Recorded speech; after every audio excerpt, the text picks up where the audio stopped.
This is the most real part of the conversation. He says, Ya bunayya, my beloved son, my young son, my little boy, aqimis salata, establish the prayer. They commonly translate that as establish the prayer. Let me tell you something about iqama. Iqama in Arabic comes from the word qiyam, and qiyam means to stand. And when you put it as iqama, this is from the if'al family, what that does is it's to make something else stand. Right? So if somebody was building a tower, they made the bricks stand on top of each other and they built a tower. Right? So they did iqama of a building. That's the iqama of a building, to make it erect, to make it stand. Iqamatu salah, you can think of it, because we use these words, establish the prayer, establish the prayer. What in the world does establish the prayer mean? One of the ways you can think about that is preserve the prayer. Make sure it stays standing. When you do iqamah of something, it's as if you put in a pillar or you put a pole or a pillar in the ground, and you make sure you keep checking on it that it doesn't what? It doesn't lean. Right? You keep maintaining it. And so you maintaining the prayer and preserving the prayer. That's actually within the meaning of iqamatus salah. So Allah didn't just say pray. And the father is not telling his son, pray. He's saying preserve the prayer, maintain the prayer. You know what that means? That means the prayer is something that can get damaged very easily. Because when something is delicate and it can get damaged easily, then it needs to be maintained and it needs to be preserved.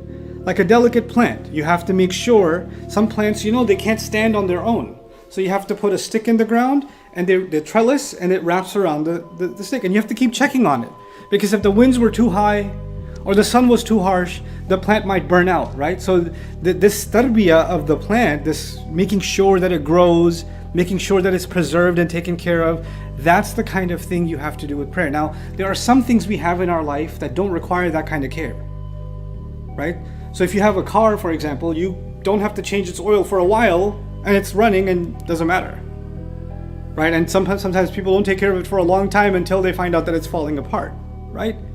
There are other things you have to check on them constantly, and if you don't, it's not gonna last. By using the word aqim, what Allah is teaching us and what the father is teaching his son is, it's not just enough that you pray. Because you could have like a busted, broken down building called prayer, and you just kind of got it over with, and that was your prayer. And your parents can come and say, did you pray? Yeah, I'll pray. Yeah. You pray Maghrib? Yep. And when you actually, secretly record your son or daughter praying, you find out that looks more like a, cardiovascular exercise than it looks like prayer. Because the ruku' was done in light speed. And the sajda looked more like a bird pecking the ground than a sajda. Why? Because the prayer was just something you get it over with.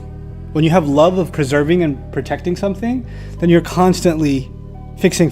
There are people that are fixated on the inner decor of their home. Or people that are really into gardening, checking on every flower. Oh, this one's getting a little weak. There's a delicate care that goes into it. Who touched my shoes? Some people have shoes that are like, they keep them like they belong at a museum on display, right? Well, you know what? The prayer, the father's giving the son advice, is something you have to go out of your way to preserve. And if you don't preserve it, it's going to fall apart, and it's going to be like, here's the analogy, it's going to be like a tree that looks like a tree, but it's just a hollow bark, there's nothing inside.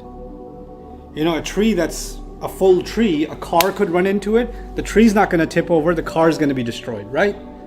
But if a tree's hollow on the inside and a car smashes into it, what's going to fall apart? The tree's going to fall apart because there's nothing inside. It looked like a tree, but it wasn't one. Well, what the prayer does is it actually fills you on the inside. It strengthens you and me on the inside, but it won't do that if we don't maintain it. If we don't maintain it. How do you maintain the prayer? And for some people, it's one thing that you're not healthy to begin with, right? And then somebody says, maintain your health. No, well, if I'm not healthy to begin with, I need to fix certain things and go through certain therapy and medical treatment or, some kind of process before I can actually get healthy. Then once I get healthy, I have to maintain it, right? So So you can't just say, maintain your health. Well, I'm not healthy to begin with. I gotta get to a healthy place.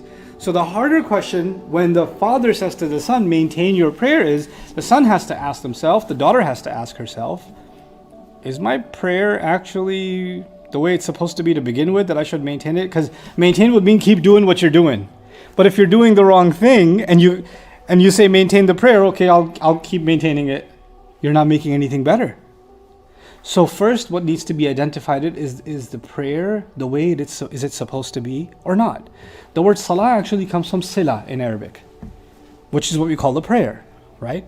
But there's another word for prayer too, Dua. Dua is also a word for prayer. But Allah specifically uses the term Salah. And Salah comes from Sila, and Sila or Wasl actually mean connection. Connection. The prayer isn't just words you say, isn't just movements that you make. It's not just specific direction that you follow. It's not step-by-step process. All of that stuff you learned.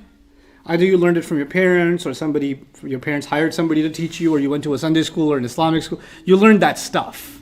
Fine. That's the form of the prayer. But all of that, the purpose of all of that was one thing: to establish and to preserve the connection to Allah in the prayer.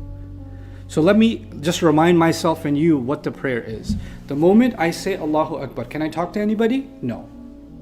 Am I supposed to be looking around? No. Is everything in the world, whether your phone goes off, or somebody's calling you, right? Or you're late for a meeting, anything going on outside other than life-threatening emergency, none of that exists when you are what? Praying. Everything came to an end. Everything halted.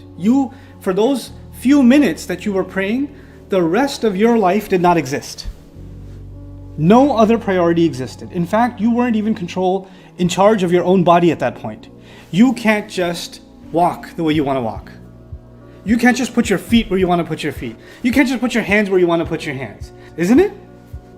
Everything is completely surrendered over to Allah since you say Allahu Akbar until the time you say Assalamu alaikum wa rahmatullah. Yes or no?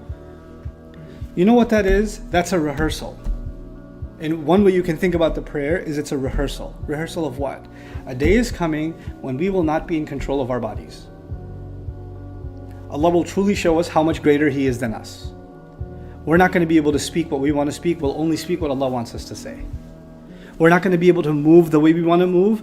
Allah will have control over our limbs, and our body will function in a way that we never imagined before. It's doing things that we didn't want it to do. It's testifying, it's speaking the way we never wanted it to speak. The prayer is a reminder of how we're gonna all end up surrendering ourselves in front of Allah on Judgment Day. Now think about that. On Judgment Day, it didn't matter what clothes you used to own. It didn't matter what car you had. It didn't matter where you lived. It didn't matter how much money you had. All the arguments you had, all the people you liked, all the people you hated, all of that disappeared. It's just you and Allah. That's it. It's just you and Allah, and you're just standing in front of Allah, isn't it? By the way, it's called Yawmul Qiyamah, the day of long standing. And what is the longest part of our prayer? Qiyam. Qiyam. There's a reason for that. We start the prayer by reminding ourselves, standing in front, because when somebody's standing in prayer, they're standing in front of Allah, right? They have to connect themselves to Judgment Day. And they have to connect themselves to Allah as if I am in front of Allah and Judgment Day has already started for me. It's a recap. It's a small preview of what's going to happen on Judgment Day. And on Judgment Day, I want to be able to say the things that will benefit because I won't have control over my tongue. I want to be able to say the right things. And the best things I can say are the truth. And Allah tells us His words Himself to say when we stand in front of Allah. That is not something you can just automatically get if you say Allahu Akbar, Subhanakallah wa bihamdika wa tabarak. If you do that, you can finish the prayer. And in terms of fiqh, you prayed, but I didn't connect to Allah that way at all. I didn't connect with Allah. I didn't remind myself what this prayer is for. Maintain your connection to Allah through the prayer. Is aqimis salah. Allah is now telling us, people say things like, and you might say things to yourself like, I want to feel closer to Allah. I want to feel spiritually connected to Allah. Allah has given us the best program to connect to Him. That's the prayer. When the prayer is not doing what it's supposed to do, then you're trying to find some other alternative way to feel spiritual. Because you're not giving the actual connection it's due, right? If you're not eating the actual healthy food, then you're gonna feel better eating junk food and say, at least I'm getting some nutrition. Yeah, you'll get, even junk food has nutrition, but it's not what you needed. It's not what was gonna truly nourish you. You'll still feel good about it for a few seconds. You get something out of it. The same way, the first advice he gives to his son is maintain, preserve the actual prayer, the actual connection to Allah. That's what Salah is for. That's the goal of Salah. So actually taking the time, when somebody says, I want to learn about Islam, right? I want to learn more about my religion. I would argue, you can learn about your religion and you can learn 100 different sciences in Islam. But if your goal in learning Islam is to connect closer to Allah, everybody would say that. Anybody who's a Muslim would say that, I want to be closer to Allah. Then your first priority should be the prayer itself. What do I know about the prayer? And I'm not just talking about the form of the prayer. How do you make wudu? Where do you stand? You know the technicalities of the prayer. How do I use the prayer to connect to Allah? That's actually the conversation you have to have with yourself. Learn that stuff. Remind yourself of that stuff. And even if you learned it, took a course on it, read material on it, guess what? It still needs maintenance. You could be a scholar and know all the Arabic of the prayer and have studied everything, and you can write an article about every component of the prayer, and you're still not connected to Allah in the prayer, because that's all up here. But when you say Allahu Akbar, this needs to be connected. This needs to let go of every other preoccupation. And this needs to be overwhelmed and occupied with Allah. That's what needs to happen in the prayer. He gives his son advice. Listen, I know your feelings are going to go in every different direction. There's going to be all kinds of things you're going to be hit with. You're going to think about the opposite gender. Those thoughts are going to come to you. You're going to think about your friends. You're going to think about who your friends are and who your friends are not. You're going to think about entertaining yourself. Your mind is going to be spinning with thoughts all the time. You'll be connected to people, to devices, to things, to your own feelings. You'll be connected, and it'll become so easy for you to be disconnected from Allah because you're so busy connecting with everything else. And so he tells his son, this is something that doesn't automatically happen. The more you connect to those other things, the easier it becomes to disconnect from Allah. Aqim as-salah. Maintain your connection to Allah through the prayer. Preserve that connection, protect that.